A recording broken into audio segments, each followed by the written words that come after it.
Hello, traders. FX Pip Collector here. Today is Monday, September 15th, and this is my analysis for the Euro US dollar, and we are on the 4-hour time frame.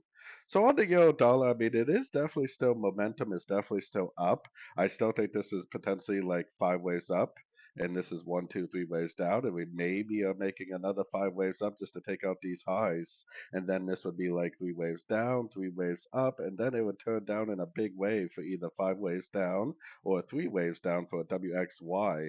Now the whole thing is that analysis is all fine, but the very high time frames are definitely still in an uptrend. What does that mean? That means that this could just make higher highs, higher lows. So until we see a nice solid break of structure to the downside, preferably at a Fibonacci level, and preferably after it takes this liquidity, I would definitely still be recommending longs in an uptrend. So going down to the 1 hour time frame and below, I would definitely still be looking for longs in an uptrend. I mean, I do have my Fibonacci retracement on here once I have too many levels. So give me a second here. There we go. So if, I got my Fibonacci retracement from here to here because those are definitely going to be areas of resistance.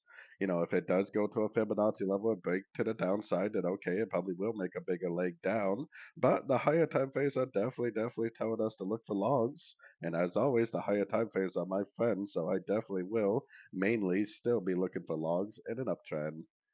So anyways, don't forget to check out my website linked over here in the corner. And as always, thank you for watching and happy trading.